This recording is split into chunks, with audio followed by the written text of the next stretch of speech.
Hello guys, welcome to my YouTube channel Kunju Mithra vlogs. അപ്പോൾ മാങ്ങാക്കാലമൊക്കെ ആയതുകൊണ്ട് അമ്മ മാങ്ങ ഉപ്പിലിടാൻ പോകുന്നുണ്ടായിരുന്നു. അപ്പോൾ എൻ്റെ വീട്ടിലെങ്ങനെയാണ് മാങ്ങ ഉപ്പിലിടുന്നതെന്ന് നിങ്ങളായിട്ടൊന്ന് ഷെയർ ചെയ്യാമെന്ന് വിചാരിച്ചു. അപ്പോൾ മാങ്ങ ഇതുപോലെ കുഞ്ഞ് പീസസായിട്ട് ഈ ഒരു സൈസിൽ പീസാക്കിയിട്ട് അരിഞ്ഞിട്ടുണ്ട്. കുറേ എണ്ണമുണ്ട്. എന്നതിന് ശേഷം നോർമൽ വെള്ളം തിളപ്പിക്കാൻ വെച്ചതാണ്. അത് തിളച്ചിട്ട് വേണം ഇനി ബാക്കി പരിപാടിയിലേക്ക് പോകാൻ. എന്നിട്ട് തിളച്ചിട്ട് വരാം. അപ്പോൾ ഗായ്സ്, വെള്ളം ഈ ഒരു രീതിക്ക് പതച്ച് വരുമ്പോൾ നമ്മൾ മാങ്ങ ഇട്ട് കൊടുക്കേണ്ടതാണ്.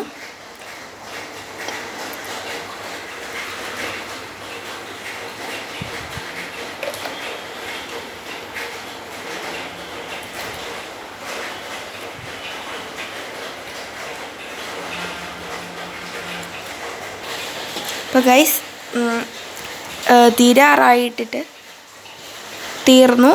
ആ പതയ്ക്കുന്ന വെള്ളത്തിലേക്കാണ് ഇട്ടിട്ടുള്ളത്. എന്നിട്ട് എല്ലാം ഒന്ന് സോക്ക് ചെയ്യുന്ന രീതിയിൽ വെക്കാം. അപ്പോൾ ഗൈസ്, എന്നതിന് ശേഷം ഇങ്ങനെ ചെറുതായിട്ടൊന്ന് എന്താ പറയുക, വഴറ്റുന്ന പോലെ ആക്കാം.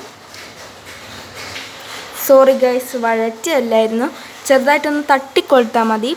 അധികം വേവാണ്ട് നോക്കണം. എന്നിട്ട് വരാം.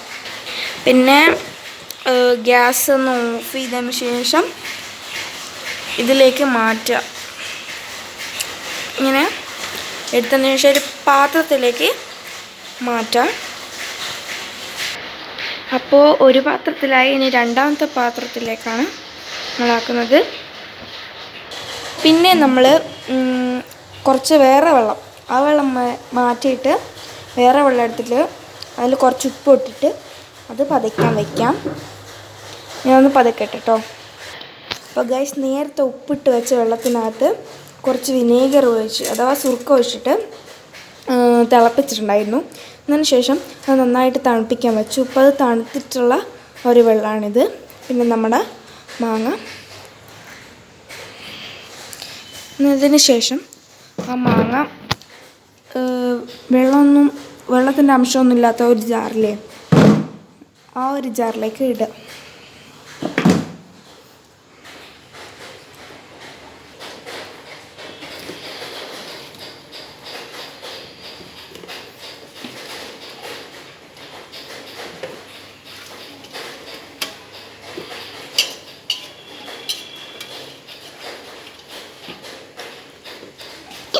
ഈ വെള്ളം ഒഴിക്കുക.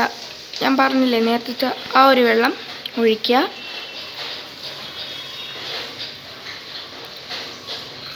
പിന്നെ നേരത്തെ സമയം നമ്മൾ ഉലുവ കെട്ടി വെച്ചിട്ടുണ്ടായിരുന്നു ഇങ്ങനെ. അതിനുശേഷം ഈ ഒരു ഉലുവയും അതിലിട്ട് കഴിഞ്ഞാൽ നമ്മുടെ ഉപ്പിലിട്ട മാങ്ങ റെഡി ആയിട്ടുണ്ടാകും. അപ്പോൾ ഇപ്പം നമ്മുടെ ഉപ്പുമാങ്ങ റെഡി. അപ്പോൾ ഇത്രയേ ഉള്ളൂ my video. Thanks for watching. By.